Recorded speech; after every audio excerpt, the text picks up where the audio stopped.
sometimes our pre-show meetings tend to go a few minutes longer as we try to go some over the analytics of our downloads and where people listen. It's fascinating because we were just looking at that St. Louis, Missouri is the second largest city that listens to us outside of Detroit, which is, I guess Cardinal fans like us or something. But if by chance somebody from St. Louis happens to be watching us and they want to leave a comment and tell us what's going on. Yeah, absolutely. So welcome in. We don't. Yeah, I've never been to St. Louis. I'd like to. I've never been either. I know that some people say the Arch is overrated, I guess, but they do have St. Louis pizza style and then St. Louis ribs. Also, they say they have some of the best Italian food in the country. Really? No, the pizza. I've never tried it, but I don't need to. It's like saltine crackers with like flavorless cream cheese on the top. I'm out. Yeah. Yeah, no way. I guess that's a thing. So welcome into Tigers Radio episode 409. I'm Rogelio Castillo. On Tim is Chris Brown and Uper. And you can find us on iTunes, Spotify, iHeartMedia, Stitcher, and Google Play. And of course, you can find us at MotorCityBengals.com. It's embedded in every article. And I want to give you a few reasons why you should be a Patreon member. So one, by the way, thank you for a new subscriber, Walt. Really appreciate that. His comments were really kind, and honestly, that really meant a lot to us. So thank you, Walt. If you're listening, or Walter, sorry, you probably won't say by Walter. Yeah. Walter, thank you so much. And Big WB. Big WB. The reason why you want to be a Patreon member is bonus content like the video we had with Chris and I talking to J.J. Cooper of Baseball America, which was a fantastic interview. We will be posting the audio in the next couple of days, but if you want to get the video, which will not be on our YouTube channel, I highly recommend being a Patreon. It just goes to, we want to go to spring training this year. Chris has never been to Lakeland. I want to have him go. So, and if a Uper wants to go too, hell, we'll make it make a trio. We'll do the three amigos. Like we'll do that thing. All jokes aside, all that money goes back into the show supporting. We have stuff to pay for, bills, electronics, and all that stuff. But anyway, if you want to support us, go to patreon.com/Tigers Radio. And yeah, the podcast today, Chris, with JJ it was awesome. JJ Cooper was really generous with his time and very fun. I think we got on his good side early by Rogelio played the Airwolf theme. We know that JJ is way into like aviation and stuff like that. So we spent, I think, the first 10-15 minutes not really discussing anything modern with baseball, just kind of chatting and chopping it up, and that was cool. He was, like I said, he was really generous with his time, and we got into everything. We talked about the Tigers rebuild. We talked about the Rule 5 intricacies, deep nerdy Rule 5 stuff that only he could possibly know. And it was nice. I was very pleasantly, I shouldn't say pleasantly surprised, but it was just like, whenever somebody, he's the editor-in-chief of Baseball America, you figure he's really busy, but he gave us an hour plus, so That was great.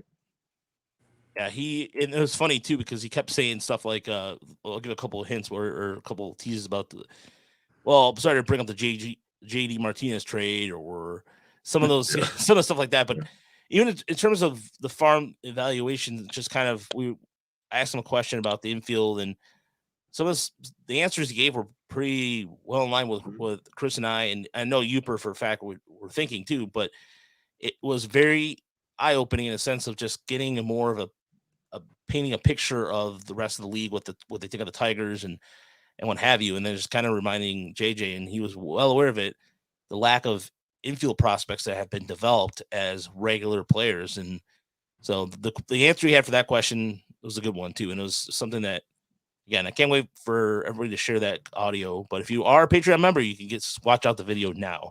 So, but so speaking of baseball and all things of that, the GM meetings are going on right now in Carlsbad, California. Carlsbad, I believe. Carlsbad, is it Carlsbad? Okay, Carlsbad.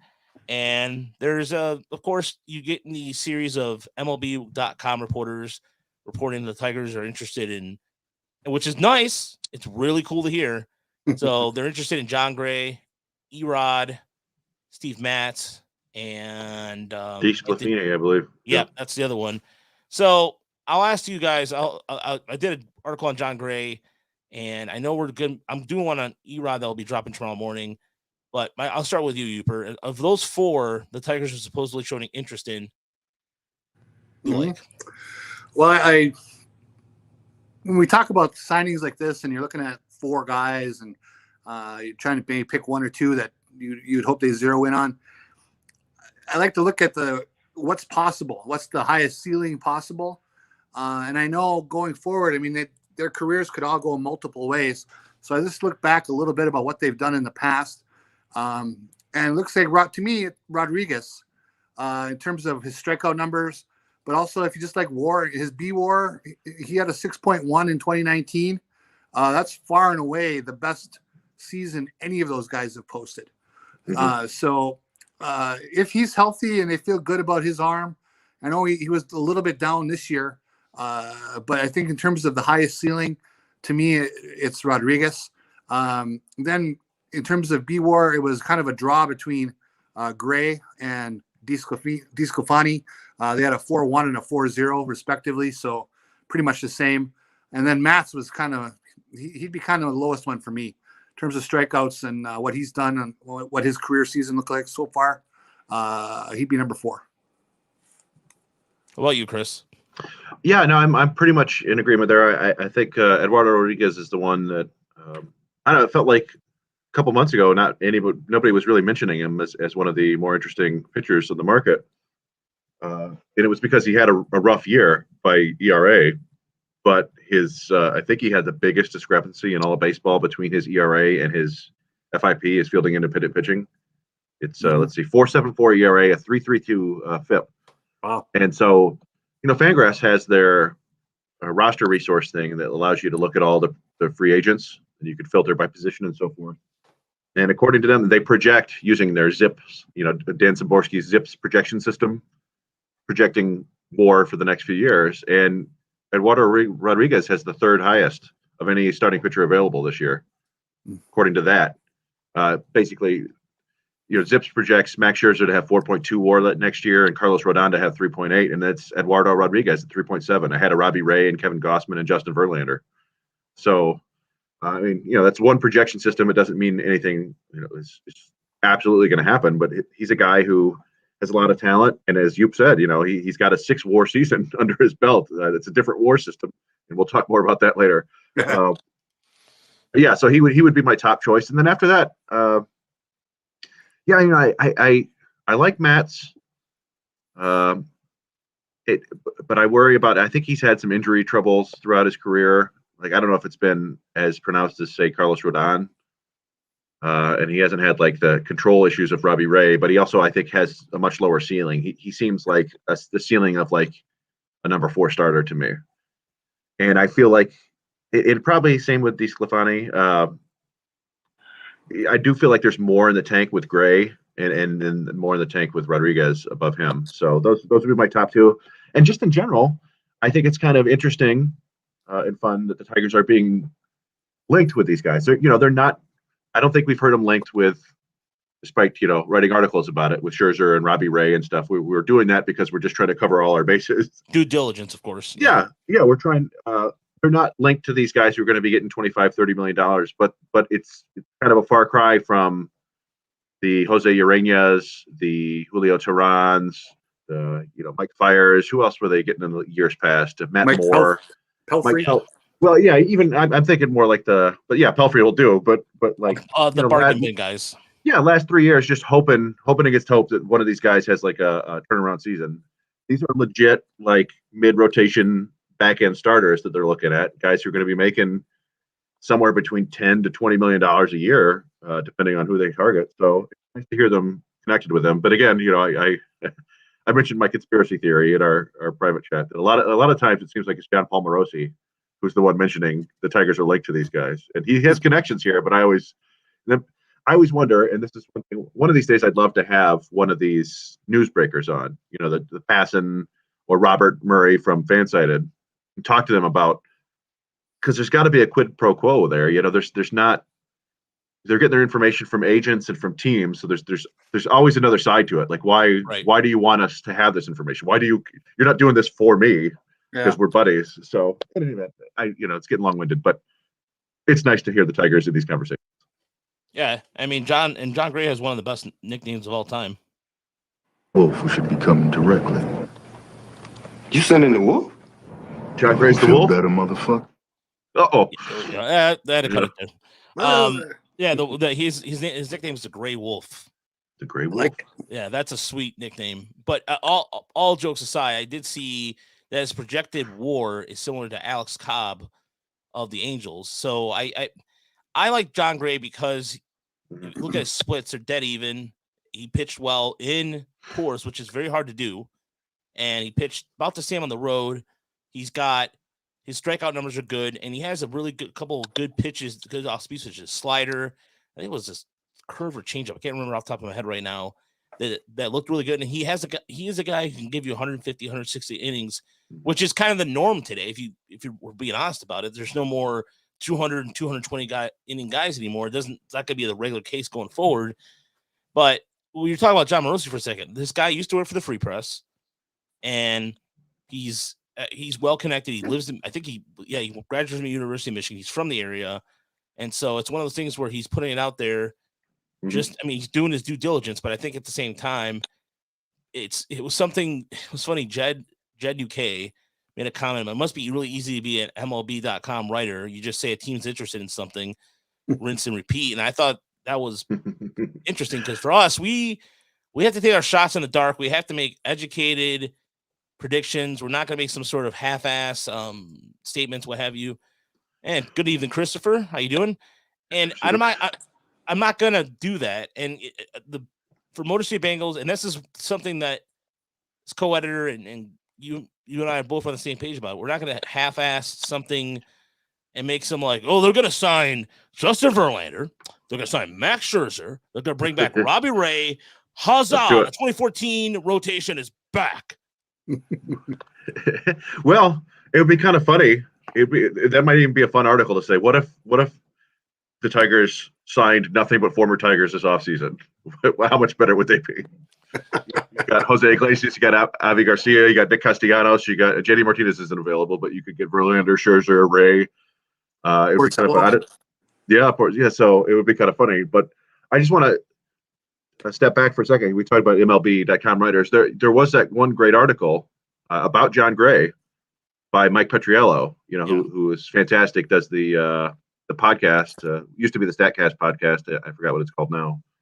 And he was pointing out one of the big things. So you assume that ERAs are going to be better on the road than at home for Coors pitchers, but with John Gray, that's not necessarily the case. It's actually kind of the same. But one thing he did point out was the third time through the order penalty in Colorado is astronomically higher than anywhere else. And it's always been considered a penalty for all pitchers. Once hitters see you three times, they get a better. Just about everybody. They're slugging against their batting average. It all goes up. But in Colorado, and they're thinking this is because just the higher altitude, you just fatigue quicker, and so you're less crisp and you're more likely to get bombed. So that could be a situation where, as you said, Raj, that he might not give you 200 innings, but he might throw close to 180 if he's out of Coors. He might be able to handle those 6th and 7th innings more often. So, that's a good point. Yeah, I don't know. It's something interesting, and it's weird, but I think that he's kind of a hot commodity right now because he didn't get a qualifying offer, which is bizarre for any number of reasons. But if you can go sign a quality mid-rotation starter and not lose a draft pick for it, well, that's pretty great. Mm-hmm. Yeah, I mean, in MLB, let me clarify this. MLB.com writers work hard and they do their jobs and do due diligence. But the reason why I thought that was funny is because on social. But then again, it's like they have to put content out there, and they have to do that. And it's the same thing when not all our articles are going to be winners, but we have a certain requirement to do. But I respect the hustle, and they especially with the article on John Gray. That was good stuff, and it gave us some more intel. But I did not know about the third time through the order. It makes a lot of sense. I mean, I can't imagine back 10, 15 years ago. I mean, can you imagine them before they humidated? When did they start humidor? Yeah, the humidor. Yeah, it must have been the mid aughts. I don't know for sure. Maybe late aughts. Yeah, I think late. I was going to say 2010, but I might have been a little before that. Okay, because that was when we saw a difference in the pitching too, because the Rockies were starting to develop their own pitchers for once. I mean, I remember the whole ordeal. Was it 5 years, $110 million from Mike Hampton? That was a terrible contract. Well, and what did they say? I think they said that John Gray is just the third Rockies pitcher ever to be drafted by the Rockies and then make it all the way to free agency as a Rocky. Following Aaron Cook and Jeff Francis, I think. Francis, yeah, that's right. Yeah, a couple of immortals there. Well, anybody who can survive there for 6+ years is, that's running the gauntlet, basically. Yeah. Yeah, it's almost like you deserve some sort of badge, like MLB badge. Like, congratulations, you survived Colorado. What do I get? Do I get a raise? Please let me retire their number. Yeah. So it looks like they installed the humidor in 2002. Oh, really? Okay. Yeah. Wow. So the other interesting tidbit of news too was the Tigers reported about being linked to Carlos Correa, and then of course the Yankees are too. The Yankees want a premier shortstop, worried about the luxury tax situation. So again, I want to believe that the Tigers are going to get a big name shortstop. I know people were reading into what Jamer Candelario said, that if it was setting us up, I can't wait for 2022 kind of thing. He could just say that to be a good teamwork thing, kind of say. I don't really look into that more than what it is. It's cool. I mean, Candelario, by the way, congratulations to him. He was the Tiger Player of the Year. Voted by the Baseball Writers Association. We voted him to here. I know that's a little different, but whatever. It's still recognizing greatness. But either way, there's all the rumor, like the Nick Castellanos tied to Miami. It makes sense. That's his hometown. And the Marlins need an outfielder really bad to shore it up a little bit. And they're interested in trading their 3 pitchers, Alcantara, and I forgot the other 2 off the top of my head right now. The Pablo Lopez, yeah. And then who was the third one? Let's see. You said Alcantara, Lopez, and Lopez. Yeah, why are we blanking on that? We have the internet in front of us, gentlemen. It's not Rogers because he's young. It's not Sixto Sanchez, I don't think. It's no. It's not Cabrera, that's for sure. No, it was Cabrera, wasn't it? The prospect they were Cabrera? Yeah, I thought that's what he mentioned. Really? He would probably be they would have asked for a lot for him. He had some good numbers throughout when he got called up too. And he's under team control for 6 years. So they're gonna probably ask for a penny for that. Is that right? I thought it was him, but maybe I'm confusing it with somebody else. But I thought it was kind of. I didn't think it was. I don't know, because I thought there was some suggestion, maybe not from them, but there's sort of industry thought that maybe he ends up as more of a reliever. Let's see. Okay. I do like, and the other pitcher I do like is Erod, because he's left-handed, and what Yupa was mentioning earlier. The other thing I forgot to mention too is that he's under 30. He's 28.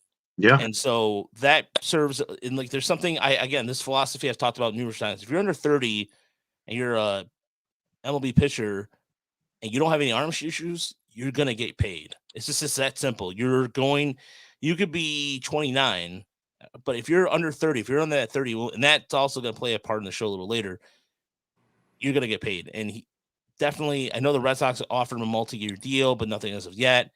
It's all super quiet right now. And this is the part of the offseason I get annoyed with, because you want to see something other than a team's interested. You want to see a signing. And the one signing that has occurred, I was disappointed with, but I wanted the Tigers to go after Andrew Henley because of his strikeout numbers. And he signed a 1-year deal with the Dodgers. And it's like, there goes the Dodgers again going, you know what? No. And then the Tigers, speaking of Dodgers, by the way, the Tigers are reportedly interested in Corey Knebel. And you know what? I mentioned him as a reliever. Another former Tiger. There you go. Yeah, another former Tiger. And I mentioned him in my article as relievers, and everybody was like, no, they don't need relievers. Yes, you do. Mm-hmm. Argue with me all you want. You can argue with me till the cows come home. Tell me a bullpen that is going that stays together, the same arms year in and year out. Tell me. Go ahead, because good luck. Yeah, good luck. Exactly. It's not an offensive line like an NFL where they stay together, or a core of NBA players. A bullpen is different, and anything can happen. Anything can go wrong. So, but either way, I thought that was interesting to see that happening too. But I think Knable would be a nice arm to add to the mix. I mean, what team couldn't use the Corey Knable? I mean, who couldn't? I mean, the guy's got a live arm. He gets the job done in late innings. If they make a move to add him, that would be, I think, a very much positive. Yeah, and I don't know. It's one of those things. Like, it depends on what you're paying them. Always, if you're giving them like a 3-year closer deal, maybe not at this point. But then again, like, I mean, the Tigers have Gregory Soto. They like him. I'm not sure if they're convinced he's a championship caliber, stopper at the back of the bullpen. And Michael Fulmer's only signed for 1 more year. Mm-hmm. So if they look at right now is a good time to add a quality back end bullpen piece, then that's fine. Like, they're just trying to get better at this point. It doesn't really matter. There's room to get better just about everywhere on this team. And the other thing that's interesting that came out during the GM meetings was Scott Boris's comments. As I wanted to address that real quick before we get to the other strange part of the GM meetings that was discussed by Rob Manfield, who I don't know if he was just caffeine high or whatever the idea was that came about that. We'll get that in a second. But so one of the things that Scott Boris said during the meeting, he said that he backed the demands of the Players Association. So they're going to still try to get what they need to get. It would be actually, I didn't even forget about this part. It's going to be the 9th lockout of MLB in the first since 95, technically. But it says the sport is a victim of quote unquote competitive cancer caused by teams that unload veterans for draft picks. That led to the Braves to win. And the reason why the Braves won the World Series is because they were direct result of tanking. Mm. Well, yeah, I mean, the Braves did. They did tank. And they went hardcore. They were trading everything that wasn't tied down. I don't know if that's, you can't directly correlate that to them winning. The Reds tanked awfully hard and made one playoff series before rebuilding again. It's you got to do it right. It's I don't know. That's one of the things we talked about with JJ Cooper, comparing the Tigers to the Braves in their rebuild. Yeah, that was going to be interesting. And then here's the thing he said about Nick Castellanos, quote, I kind of advised you all like 2 years ago, St. Nick was going to bring lots of presents. And frankly, we're just going to sit back and see what teams have been naughty and nice, end quote. Wow. Already. You know what? Dominatrix stuff. Cornballs get there. Did you watch the show Silicon Valley by any chance? I watched the first season, yeah.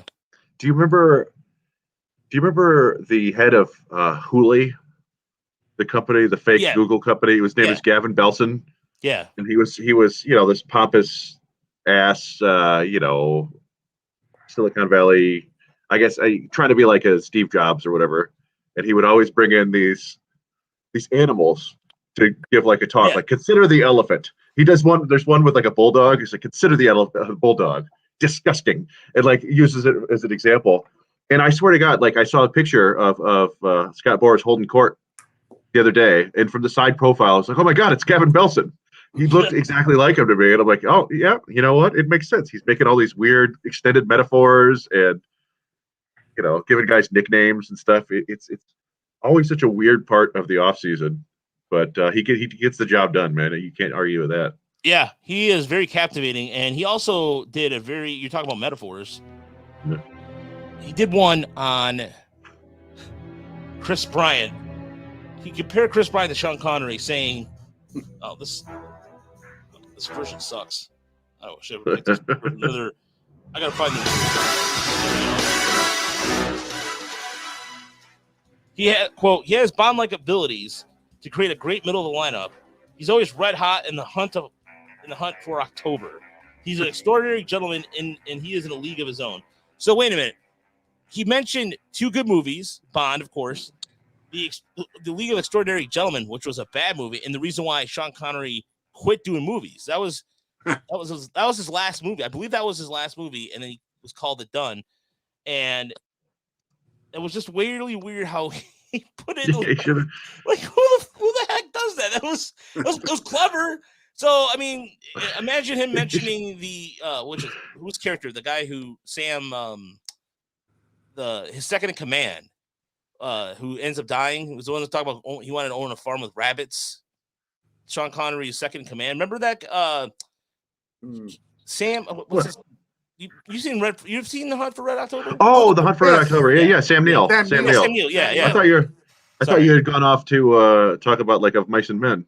No, he should have mentioned Zardoz, the one where Sean Connery is in a red velour, like he's like a G-string on. You know what? Yeah. This is a good time for me to share my screen, right? Yeah, exactly.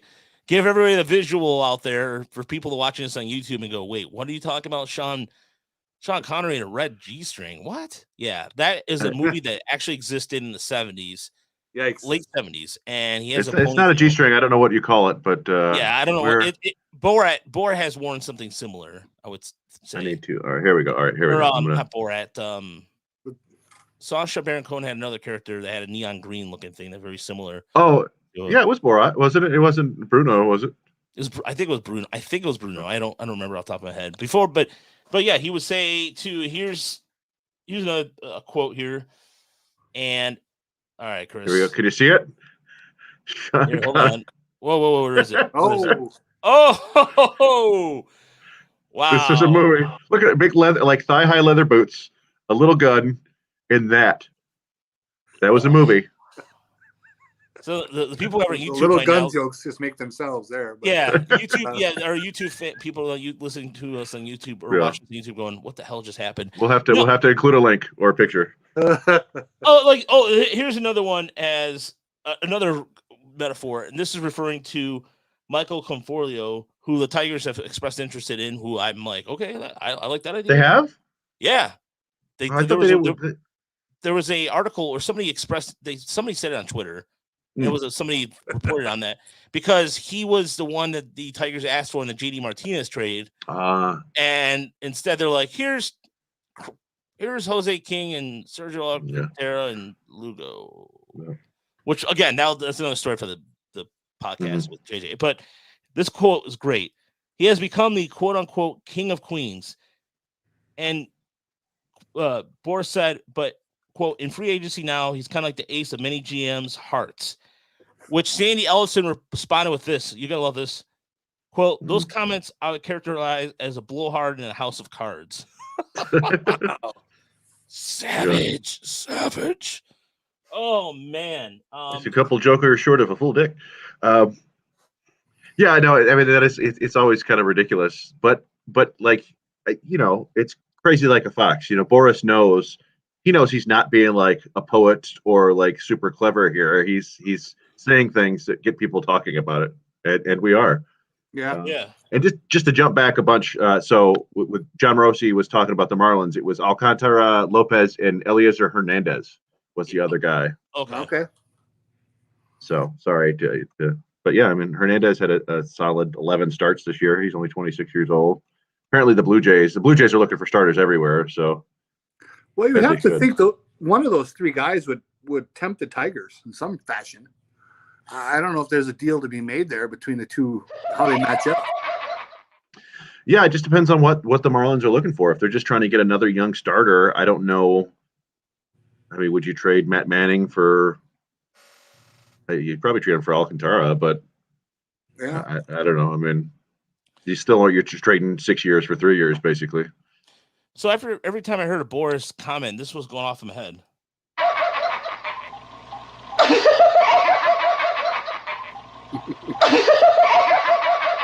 It's the Riddler laugh from 1960, the original Riddler from 1966, because some of the quotes he was. What's up? Who played that original Riddler? Frank, what's the guy who played Rocky? Burgess Meredith. No. He played the Penguin. You're right. Yeah, Frank Gleason, or it starts with a G. I can't remember. Yeah, you're right. You're close. Yeah, it's something like that. Shoot. Yeah. Gorshin. Yeah. He was the original Riddler, and then Vincent Price was the Egghead. That's right. Yeah. So somewhere Tom Mazur. What a ridiculous. Everything he did, like his sidekicks were like Benedict and yeah. Oh my God.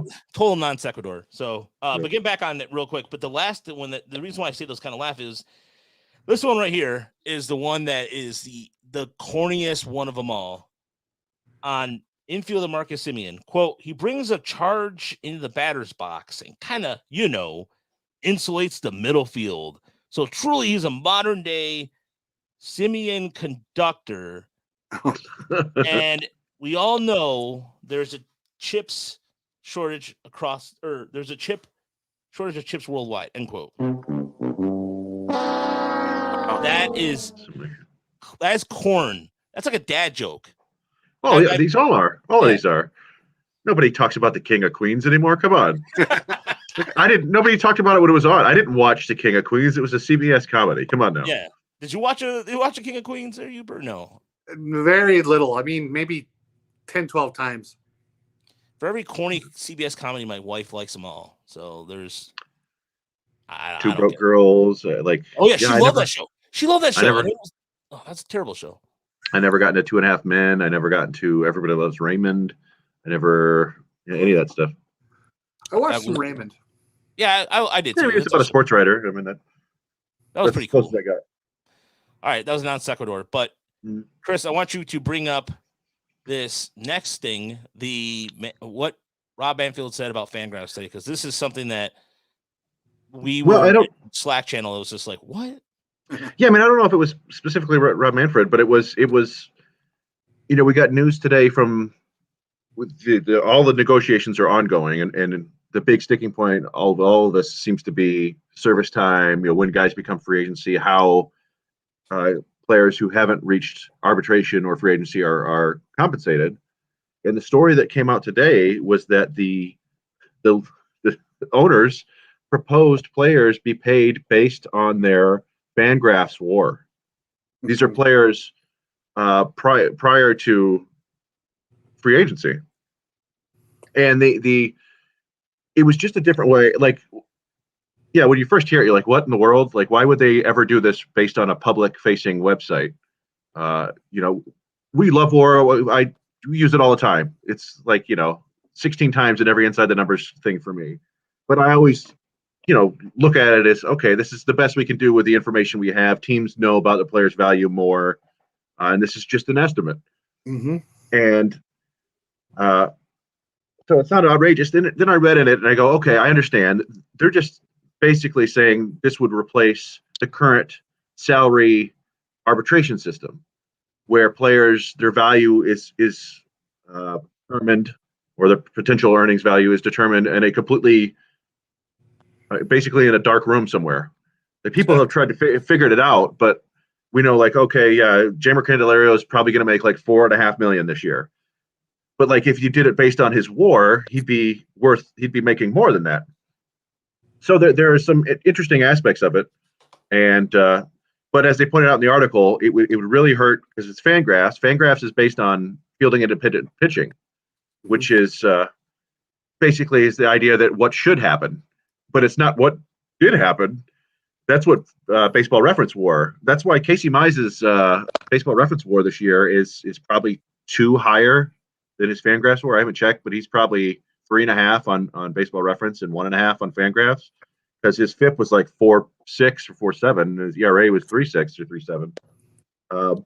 So you'd have like weird circumstances like that, where some guy is getting paid much less or much more based on one website, their calculation, and then relievers never rack up high WAR unless they have absolutely absurd numbers or they pitch a ton of innings, like long relievers. So, yeah, it was just kind of a very silly proposal, at least not well thought out. And the same, and even beyond that, the core issue within the proposal was that players still don't become free agents until they hit 29.5, which was the same problem with the first one, which they proposed months and months ago. So, I don't know. It was something I never ever thought I would see. That the team would even like. We know that people read FanGraphs from baseball, but I would never thought they would be like, yeah, what about FanGraphs? Like, just the amount of weird things that could happen with that. Like, what if FanGraphs just goes in and goes, you know what? We like this player. We'll bump him up. He'll get more money. He'll kick it back to us. Like, our website isn't working. Like, we're not making as much money as we need to. here you go, Marcus Simeon. You've got a 12-war season. Give me 2 of those war. And I mean, and they are asking for donations. I mean, when before you sign in, they have like that goal they want to set and everything, and so it's pretty. And I don't mean the people at FanGraphs are great. We've had some of them on our show before, and we love FanGraphs. I don't mean to suggest that they are, corrupt or anything like that. But setting up a system like that just begs for something like that to happen down the road. It's I don't know. Again, like we don't really know the current system, how it works, how they determine the value. So maybe something like that is already going on. Oh, there you go. Well, and they must put the word in there. They must tweak their formula at least a little every year, right? I mean, in some fashion. So who's going to control that? Well, I remember they used to have the old system. There were like type A free agents and type B free agents and things like that. Yep.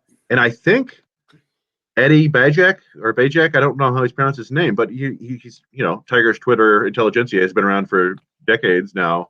I think he's the one who he reverse engineered it to figure out how they did it and was able to get like 99% right beforehand to determine who was going to be an ABC. And I'm not surprised either because Eddie, I think in real life, he's an engineer. Yeah, graduate. So gotta watch out for these engineers. He's a smart dude, and the thing that I took away from that too, it was something that the age thing made me kind of think about. If it's a bad combination because you're going to be able to lock these guys down for almost a decade worth, and for pitchers, imagine being a starting pitcher, right? And you know that you're not going to be a free agent until technically you're 30. Yeah. And you might have 5 or 6 years left. I mean, I'm not saying every pitcher dies down at 35 or 34, 35, but I love to see the correlation of data between pitchers who are 35 and 40 or even 34 for that matter. Every year in your 30, it's like a running backs. Once you hit 30, you're pretty much done. Yeah. And I'm not saying pitchers are, but I'm not suggesting that, but if teams have these pitchers locked down until they're 30 years old, I mean, where's their incentive to take care of them? I would seem to me that you want to push your pitchers as much as you can. That's a good point. You can use them up, and who cares what happens to them when they're 30? Yeah, and once the if they were to set the free agency age at 29 and a half, what you would probably see then eventually is teams shifting towards taking more high school players or more college players and just immediately sending to the majors and dealing with it. So the quality of play would change a little bit, but then you'd still eventually have kind of the same thing going on, but you'd have control of these guys for 8-9 years, like you said. Yep. And the players there, for their part, they kind of they'd like situations where guys can hit arbitration after 2 seasons or become free agents after 5. And so there's got to be some sort of middle ground that they can find here. I don't know what it is or how they're going to figure it out based on the proposals that we've heard. They still seem kind of far apart on all this. So let me ask you something, Uper, in terms of, I mean, you've been around to see some of the original 81 lockout, which I was going to refer to. And I'm not saying that for any reason, then you're kind of the elder statesman in this group. So I'm old. But it helps because it adds perspective. And they had that strange, to the strike season, whatever they split season, first half, second half championship. Yep. But is the labor union more or less not as strong as it used to be? Because I look at the strike of the 90s, seemed like they're very fortified, but in 81 there was that whole thing in 81 seemed really strange that they had the split of the season, and I think the owners were kind of caught off guard. Well, I think what happened there is the last 2 strikes, including that one, I think the owners have learned now they're not going to let it go to a strike anymore because the players can pick when they're going. I think they're going to lock things out because now the owners have control of that, right? Where they can say no more baseball, whereas the players pick and choose their spots, and that's how you end up with no World Series and stuff like that. So yeah, I think the owners have gotten a little savvier. Dealing with the players, they're not totally outclassed like they were against Marvin Miller in the 70s. But I also think that the players union, most people think they got worked in the last negotiation, or at least semi-worked. And Tony Clark probably bears some of the brunt of that. So he's got to be thinking, I need to make up for that and stand tall on this negotiation. So that's why people seem to think they're going to get this done before any baseball is missed next year. I'm not confident of that. These things tend to drag on, and there's going to be a lot of small details that they want to fight over. Yeah, one of the things. So I feel like in the 90s strike, they were playing without a CBA for quite a while. Yeah. Not like years, but several months. Like they were willing. And I do wonder if things get kind of gross during these. I just wonder if there's a compromise that might be like, hey, let's just play one more year with everything the same as it is right now, and then we'll keep talking and negotiating. Because I do feel like both sides know that, like, they can't really afford after having a shortened season last year. They can't afford to have another season shortened by labor strife. So I wonder if there'll be some sort of random short contract compromise, or if such a thing is even allowable. I don't know. They may have to sign 3 or 5 year deals no matter what. I don't know how it works. Yeah, I mean, cooler heads prevail is what you're hoping for. Yeah, hard to say. It really is. But I think the owners definitely know they have to lock out. They can't. Yeah. They can't be subject to the whims of a strike. Yeah, and I think a lockout is going to happen. I think that is kind of inevitable. The question is how much, like, that's just kind of a procedural thing, basically. This question is how much people freak out about it when it does happen. And people are like, oh, yeah, I knew this was coming, instead of saying, all right, well, the next step is continued negotiation. The season doesn't start for another 3 months or whatever. It should be fine. But, yeah, I don't know. People like to point out the worst possible outcome. Yeah, it's basically the sky is falling. The sky is falling kind of scenario. And it's funny because I look at, as much as if you pay attention to Tigers for the last 30 years or so, it's strange to see Tony Clark in this role, because you see him now as this kind of big burly dude with an awesome beard, and then you remember him as this. This is Tony Clark for Bristol, back in rookie league, the Appalachian League. So look at that. I mean, that's wow. Yeah, that's a young Tony Clark, fresh out of University of Arizona. I mean, that's just, I don't know, just kind of like, sometimes you go, man, we're old, because I remember this. I remember when the Tigers drafted him and it was a big deal, and seeing Tony Clark now and then as a predominant figure now, it's just, it's, I would love to be able to find the article. I read it a long time ago and I don't remember the particulars, but I know the essence of the article is, across most of the major sports, players' unions have been at their weakest when they've been led by an ex-player, and they've been at their strongest when they've been led by labor lawyers. Mm-hmm. And when you think about it, it kind of makes some sense. The people who are a little, they're not as subject to the whims of all the players because they weren't one. They're just they're looking to represent the whole unit of players and get the best possible deal and be tough as nails against the owners. And sometimes I just don't know if players have that in them, because they spent so much of their adulthood playing. Yeah. And, these labor professionals are the opposite. They've been through these wars. And that's been when these unions have been viewed as the strongest.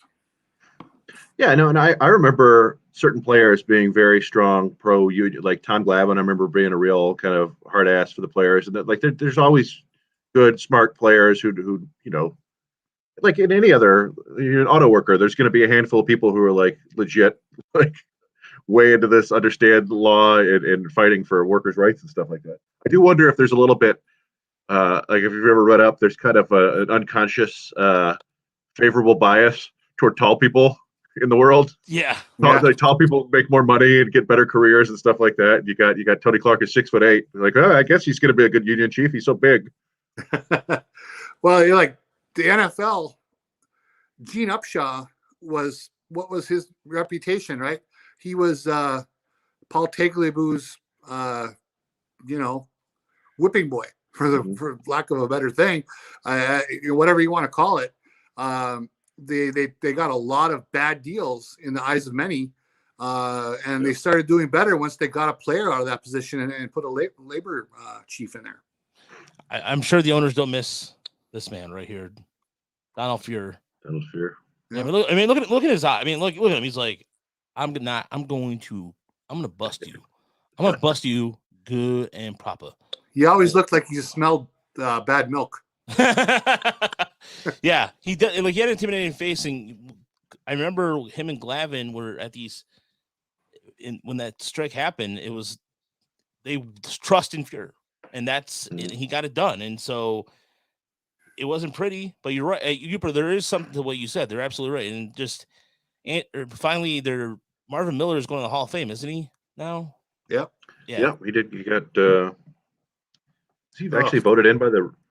I don't remember how he got in, but I think it was a committee. But one of the things he said was, "I don't want to go in the Hall of Fame, and if it happens, I'd rather it happen when I'm not alive." And there you go. But so we did get a question tonight, Chris. Correct? Oh yeah. Our friend Deadly Ninja Bees comes through yet again. Yeah. I thought we might get more streaming questions, so I didn't put out another call for questions, but oh well. He said, question about the mid-level pitching targets like Matz and Gray, the ones we were talking about earlier. Do you guys see them signing early or waiting it out? And if the Tigers sign a couple of starters, what does this mean for Tyler Alexander? I thought he looked like a starter last year. A couple good questions there. That's a really good question. Uper, I'll let you take a first crack at this one. Well, first on Tyler Alexander, yeah, he had some really nice outings. I'm sure he will play a role next year. But, like most teams, you start with your 5 starters, but you're going to need 6, 7, 8 get through the year. And I'm sure he can be one of them. And so I don't think it affects him too much because, what's he going to be? He's always going to be pretty much a 4, right? I mean, I don't see a real breakout into a 2 or 3 with him. So I think he'll have his uses no matter who they sign. In terms of before the lockout, that's something I've been thinking about. It's really hard to really nail that down. I would think some players might want to say, hey, I want to go into this lockout with some security. I'm going to have a deal struck, and I know where I'm going to be once we start for the next 3 or 4 years, and I know what money is coming in. And for the Tigers, they're not up near the luxury tax. They're not even close. So they can sign players, and they know no matter what changes after the lockout, the contract's probably not going to hurt where they're standing at all. So I would hope there's some action this month. It'll be pretty dull if there's not. But some of the bigger players I can see wanting to wait until after the lockout, like Correa and so on. Yeah, they're seeing how the agreement. As far as Alexander is concerned, and I did an article about him when the season ended. I thought he was one of the most unheralded Tiger players we've seen in a long time because his numbers as a starter were better than he was as a reliever. And when he made that transition, I think it was in mid-May to early June as a starter, it picked it up. They were able to hone in on his best pitches too, which was his cutter, I think it was. But I just know that Alexander was much more effective the third time through the lineup. Second time through the lineup. Third time was kind of hit and miss. But still, if it wasn't for Tyler Alexander, I think the Tigers would have been in a far worse situation because they didn't have, again, and this is something that I saw somebody make a comment today on Facebook about, well, the Tigers have starters in their system. No, not really. I mean, they don't have anybody in AAA or AA right now outside. I can't think of anybody right now. You don't know the state of Alex Fado, whether he's going to be in the bullpen or start. You don't even know what he is right now. We haven't even heard rumor about him pitching or anything. Franklin Perez is pretty much back down to some sort of squander or what have you. So the Tigers don't have a lot of depth. And Alexander stepped in, got the job done, and I really, really enjoyed it because I've been, Chris, since you know me, I was the one that was like, remember, I think when we first started doing podcasts, I'm like, Alexander, that guy's going to be a great starter. And when they flopped, I'm like, But then when he started doing that thing when he turned around in delivery where he kind of did a little quarter spin back, and that wasn't used to be part of his delivery. He became a much more effective pitcher in Toledo, and he got up in the Tigers organization. I mean, I was looking through this earlier when we talked to JJ. Tyler wasn't on any of these lists here, and so he was a second-round draft pick, which worked for the Tigers, which was better than what happened with Nick Quintana. Well, actually, the way he explained the Nick Quintana trade is also brilliant. But either way, I personally think that if the Tigers get one starter and maybe a reliever, or mid-tier starter, maybe like Alex Cobb, for example, is out there too. I think Kyle Alexander has a role in it. Although I don't really think Cobb has been healthy too. But yeah, either way. Yeah, to the idea, I think we will see some pitchers sign before the lockout and before coming back. I'm inclined to think it'll be the guys who don't have qualifying offers. I feel like someone like Eduardo Rodriguez might wait longer. I don't know why I think that. For some reason, maybe teams are hoping like somehow the new CBA will give them some sort of relief. I don't think that even matters. I assume that if you have a qualifying offer under this CBA, then the terms still apply. But I do feel like the bigger contracts are going to wait until after. So I could see Gray signing relatively soon, and Matz and DeSclafani and Alex Wood and all those guys, kind of the second, third tier. But I feel like a Stroman and Gosman and Erod and Scherzer might sign quickly too, because he just needs a bunch of money and probably can stay in LA. With Tyler Alexander, I think if you're the Tigers right now, you're going into next year with two starters basically that you know of. You got Casey Mize and Tarek Skubal. That's why they're connected to all these starters, because they're going to get at least one, if not two, I think. And then it's a competition between Tyler Alexander and Matt Manning for the fifth starter spot. And it's hard to argue that Tyler Alexander was worse than Matt Manning last year. Tyler Alexander was much better than Matt Manning last year. And for as much as you need to bring Matt Manning along, if the Tigers are serious about competing, they can't have Matt Manning starting every fifth day if he's going to pitch the way he did last year. That's not a way to win. What did he have, a 6.5 ERA or something like that? When he showed signs, Tyler Alexander was pitching about the same as Casey Mize. So, I mean, you go into spring training, say you sign two free agents, you have Mize and Skubal and those two free agents. It's a competition for the fifth starter spot between Alexander and Manning. They'd love Manning to win that and Alexander be their kind of swing man, long man, and they could bring him back in the rotation. But if that were to happen this year, I would have given Alexander the edge. So I think there's still a role for him for sure. Yeah, and Walter brings up Justin Verlander, which I forgot to mention, that somebody talked about the Tigers giving him 2 years at $50 million, and I don't know who that was, and I was like, wait a minute, that sounds like a ridiculous amount of money for a guy coming off Tommy John at his age. And look, this workout was impressive. I'm not gonna pretend to go. I wrote an article about it. I thought it was great. Throwing out there during the heat. But then you factor in, and maybe this is I'm trying to be cynical here, but reality, he didn't face any live batters. He pitched 25 pitches, and that was it. But to come out there throwing 95, 96 is impressive. So does Verlander, What's up, Bruce? Well, didn't they think that he's going to have another one here relatively soon? Okay. I thought he was going to do another showcase soon. They thought he would do it before I think it's before the qualifying offer has to be accepted, which must be in the next few days, right? Yeah. The qualifying offer is the 18th, right?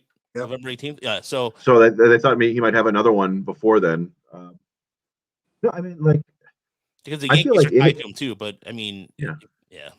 I feel like any team who signs him is going to have. There's got to be some like incentive laden escalators in there. Like, if you're going to pay him $25 million, I feel like you can't.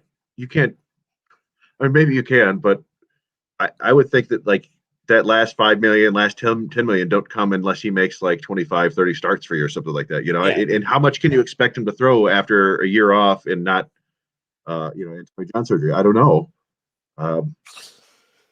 And maybe he's good enough that he's, been able to, somebody will just throw the money at him, hoping that to get, the really good year too. But I don't know. Yeah, he's good. We'll see. To answer Walter's question on YouTube, will Faedo pitch again in the majors this year? Look, I here's the thing. I think that Faedo will be in AAA, and unless he blowing batters away or he has a really good spring, maybe they use him out of the bullpen. I don't know. But if he's going out there throwing darts and just lighting batters up in spring training, and he's like one of the among last cuts, you could see a midseason. I could definitely see that. Whether he starts or not, that is a question, because if I think, Chris, you've said this before that you think he's better suited out of the bullpen, or I forgot who said that among us. I think maybe Brandon Day said that too. Yeah. Even Yoop as well. Yeah. No, yeah. Well, he strikes me as a kind of I've always compared him to Alex Wilson, former Tigers reliever Alex Wilson, who got by with a low 90s fastball and a really good slider for a long time, or cutter. And I feel like, Faedo's best pitch is his slider. It was.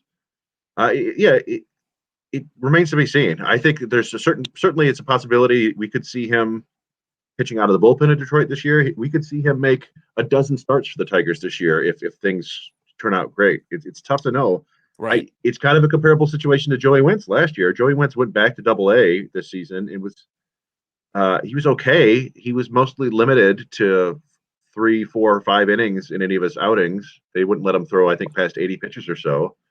And he wasn't nearly as crisp as he was before. And that's just very often the case with guys coming back from Tommy John surgery. The command just isn't quite there. Yeah, and the off-speed stuff takes a minute to get back too. Yeah, and when you're talking about, it's always funny thinking about like Major League Command. Like if you sit back and try to throw a ball 60 feet 6 inches, if you miss by 2-3 inches, that's like life and death in the major leagues. Like you have to be really precise. So unless you have absurd electric stuff, which is kind of the way the league's going. Like screw command, just throw 100 with a nasty breaking ball. But someone like Faedo can't do that. He's going to probably top out 93, 94.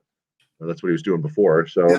It seems like he's just shy in the velocity department of trying to pull off a Lance McCullers career, right? Where he's throwing nothing but that slider, but he can mix in a 96. Yeah. That's a good call. And Faedo just doesn't quite have that much electricity to get that. So I don't know if can you be a slider guy and throw 93? Maybe if you're pinpoint with it, maybe.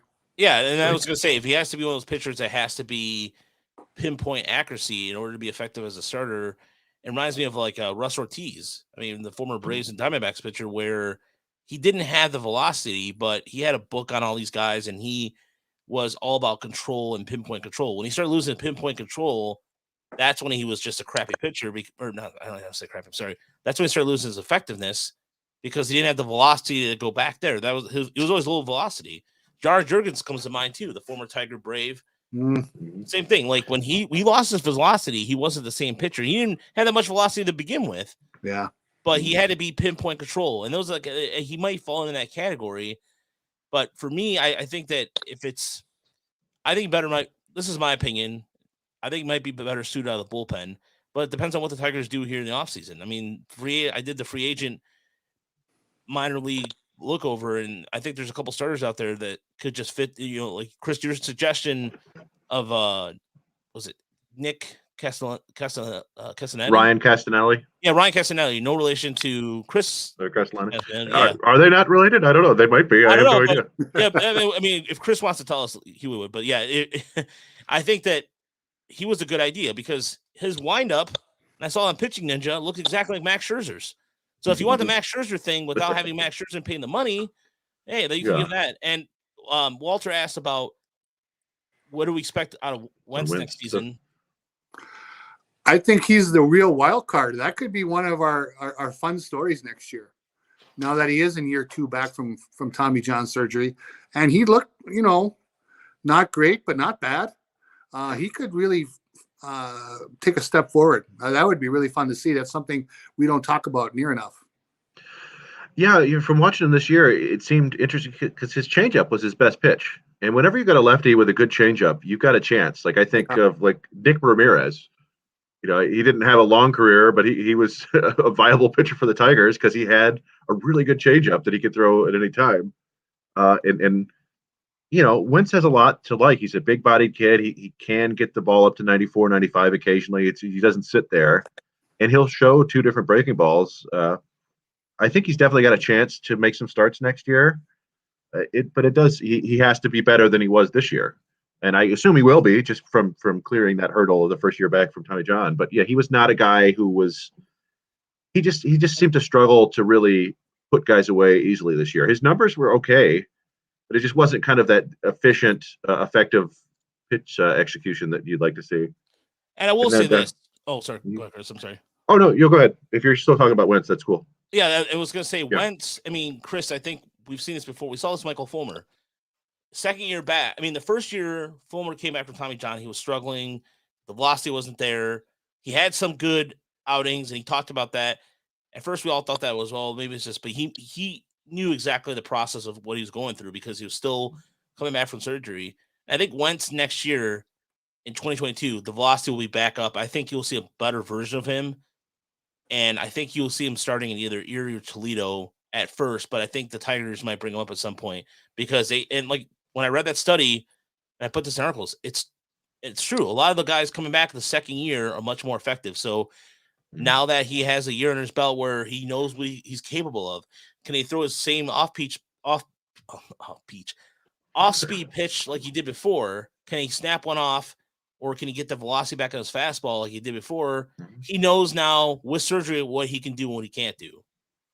Yeah, and I think it's, none of us are professional athletes, but I think it's something that everyone can kind of relate to if they have, even if you've never had an injury where you require surgery or something like that. Just the idea that something that you're using, had to be completely reconstructed. Yeah, and you just, there's got to be a mental point where you stop worrying about it anymore. And that's what it seemed like happened with Michael Fulmer. It seemed like it happened in spring training where he still seemed like the guy he was last year. And it was kind of trying to hold back and trying to baby it. And then eventually he just said, screw it and let go. And that's when he got everything back. And he was up in the upper 90s again. It was like, well, yeah, there's got to be a mental block there. And maybe that's a case for everybody coming back from surgery, and Wentz included. So, and Fido maybe too. The one I was just going to go back. I kind of remember Al Albuquerque as the first few years of Albuquerque were like just this ridiculous roller coaster because he would strike out. I think he had super high strikeout rates, but also walking like every other batter he faced. And then his velocity. You just remember him from his slider. His slider was ridiculous, but he also could throw like 97, 98 every now and then. He was sitting in like the mid 90s, and then the velocity kind of dropped down, and he actually did gain some better control for a bit. Mm-hmm. When the velocity fell too far, all the strikeouts went away, and then that was it for him. So there's I don't know. I just, like you were saying with McCullers, I do think that you can be like a primary breaking ball pitcher if you have that ridiculous fastball in your back pocket too. Even like K-Rod, when he came, he was a changeup pitcher, and that worked when he still had a decent fastball. But as soon as the fastball dropped a little bit farther, it was all over for him. Yep. There is I know, like it's one of those things I was thinking about too in terms of starters. There's no discussion about Willie Peralta. I thought that they. Did you notice that? Like there was Peralta became a minor league free agent. Or excuse me, a free agent, and you would think, I know the Tigers like him and want to bring him back, but you think that there'd be some sort of, hey, we're going to bring him back because teams have re-signed players or somebody they quickly lost, but nothing. Yeah, I don't know how much of this is procedural. I don't know if is he pitching in the Dominican Winter League or anything like that. I don't know if he's out doing other stuff. Yeah, it's tough to say. I'm sure they do like him, but maybe they don't want him on a big league deal again. Maybe they're going to try to get him in a minor league deal again. Yeah, he seems like a guy. Let's say they're on the hunt for two free agents, big name free agents, and they only get one. So now we got Willie in our back pocket. Let's get him in here. That could work. Yeah, it feels like, to be blunt, a pitcher like Willie Peralta is not their priority right now. They want to get some guys who are legit, like they can trust to be mid-rotation starters. And Willie Peralta is one of those guys who would not have made much money on F4. He's a guy whose FIP is almost 2 runs higher than his ERA because he is a low strikeout, kind of elevated walk, pitch to contact guy, and he seemed to do it really well this year, but there's a lot of indicators suggesting that maybe that's not sustainable. Not to mention with the Tigers defense being one of the worst in the league, that doesn't help your cause. And you don't necessarily want a bunch of ground ball pitchers out there when you got, Willie Castro and Harold Castro, man in the middle. I forgot to mention this too. Drew Carlton, who is pitching down in the Dominican Winter League, was taken off the 40-man roster and was released or waived, right? He was waived, yeah. I believe he's way. I think he's agreed to go back to Toledo. Yep, he or did. not. Yeah, he did. He accepted minor league assignment back to Toledo.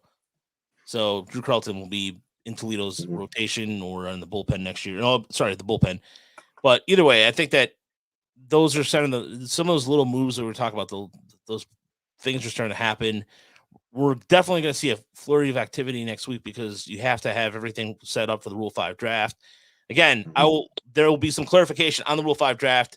Krista had asked a good question, JJ Cooper, and I'll get some clarity on that as we try to figure that out. There's some players that should be eligible, they're not, and we'll like I said, they're on the extra audio this week, or when I put it out this weekend, you'll be able to find out. So if you are a Patreon member, Walter, you know what? I mentioned it earlier. Walter asked in the YouTube, is the Henley signing by the Dodgers just them having a ton of money, or is that the going rate for starting pitchers these days? Both. To answer your question, Walter, both. Because they're just like, you know what? Bam. And the Dodgers are, when they sign somebody, it's like the Rays. They're having a strong indication of know what they're doing, and I think it's a starting rate thing too. But at the same, as they try to get to the punch real quick on that. But if you are a Patreon member, like I said, and Walter is one. Thank you, Walter. I mentioned that part of the first part of the show, so if you want to go back, and the JJ Cooper audio is there. It's a video portion of it. So, as you were saying, Chris, go ahead. Well, there's one thing I was going to look at something here, and I was going to try to share my screen, but I need to kind of refine my search here because there's something very fascinating about Andrew Heaney, or Haney, however you want to pronounce it, Sheriff Haney. I don't remember. That he is in the last 3 years, he's among the leaders in all of baseball in strikeouts and walks, like strikeout per walk ratio. He's got an elevated strikeout ratio and a really nice low walk rate. And I'm trying to refine my search here to show. Okay, here we go. So let me elevate and share my screen. Elevate and celebrate this. I will see if this, like when I share my screen, if you'll be able to follow my cursor and stuff like that. Yeah, I should be able to. We should be able to. This is something that is producing on the fly. Yeah, sorry. So, all right. Can you see my screen? Can you see my screen now? You see what I'm looking at? Yeah. Let me add it to the stream. Let's see here. Whoa! All right. How about now? You see what I'm looking at? Yeah. It's a FanGraphs list. So this is the list from 2019 to 2021. These are all starting pitchers ranked by strikeout minus walk ratio, basically strikeout to walk ratio percentage. And here's Andrew Heaney, 21. Over the last 3 seasons. These are all pitchers, all starters with 250 plus innings. If you look, everybody above him, Jacob deGrom, Garrett Cole, Max Scherzer, all these guys, they're like Cy Young Award finalist type pitchers. And the guys near him, you've got Sean Manaea, Zach Wheeler, Matthew Boyd, Chris Paddock. Like, these are all good pitchers. He's right in that mix. And you can look over here at this ERA minus. I don't know if people can see it. ERA minus is kind of like OPS plus, so Jacob deGrom's ERA minus of 4.51 means that his ERA is 49% lower than the average over this time. Every one of these pitchers with the strikeout to walk ratio better than Haney's is a well above average ERA guy. And then you get to Andrew Heaney and it's 117.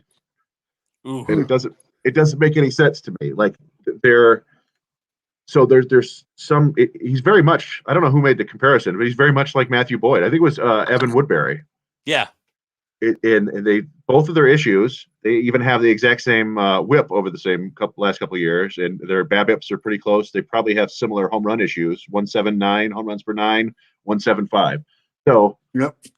So anyway, I'll stop sharing now. But that's basically the idea. Is there are things there about Andrew Heaney that are very positive, and the Dodgers apparently think that they can accentuate those and then eliminate the home run issues. Sort of what we were hoping Matthew Boyd could do, and he did kind of this year briefly before going on the IL. So that is, I wouldn't necessarily say that's the going rate for random starters this year. I think that's the going rate for starters with a significant amount of upside. And I think that's what Haney has. Or Haney. Again, I don't know how he pronounces his name. He's been around forever. I've been following prospects since he was a prospect. I should know, but I don't. Oh, I saw a name in there, Sean Manaea, who is on the Manaea, trade block, and the A's are basically sell. So it'll be interesting to see who picks them apart, whether it be Toronto, New York, or even the Tigers for that matter. But I think the Tigers don't have enough prospect depth for what Oakland may want but we'll see what happens. I mean, if Oakland's like, hey, we'll take Parker Meadows, we'll take you never know with Oakland. Like I always picture them dealing with the Yankees for whatever reason, and I don't know if that's just because they've done a couple deals with the Yankees and it just sticks in my head. But they are one of those franchises that just refuses to spend money, and anytime the payroll gets high, they look for any way to get it down, and that could be, hey, we'll give you this guy if you take on this. And taking on this could be Matt Olson. Like, all right, I'll take on Matt Olson. Yeah. Here you have Gage Workman and Dylan Dingler, and we'll see you later. Mm-hmm. But yeah, there was somebody that said something about the idea, because we posted an article. Alan, God bless Alan, he's done a really good job so far. He's been hitting the bricks pretty good, and mentioned a possibility of hitting the bricks. It's bad. He's been doing really well. Sorry, I should on the audio version I'll edit that crap or weird things. Anyway, he mentioned backup first baseman because potentially with Cabrera, Scope, what have you. And there was a comment like, well, what about and I told him to make sure you put some disclaimer, not until Torkelson's ready. And then somebody made a comparison to him being the next Norm Cash, a generational player, and I feel like that's a lot of pressure on a guy who, I mean, he went 3 levels in 1 year. His first season pro ball. That is awesome. He hit 30 home runs. Yeah. Walk rate, WRC plus was great. Like he made a ton of progress. It's always funny. You could tell how old somebody is by the player they compare him to.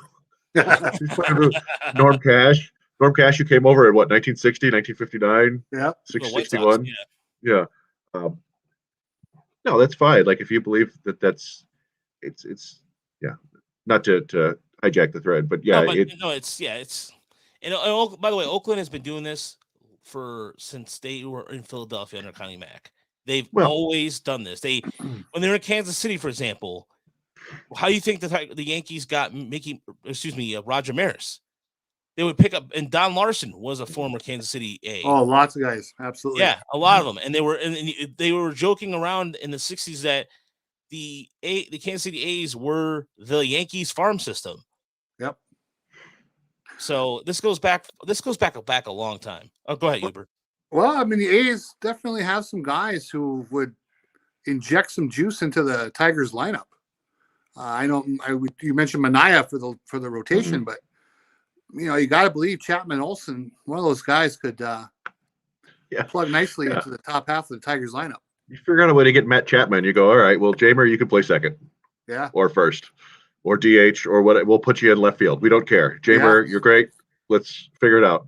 Because Matt Chapman, got one of the best defenders in all of baseball there. Yeah, I think there are probably better fits than for the Tigers, but it does feel like there are about 6 or 7 players in the A's right now who will not be on the A's to begin next year.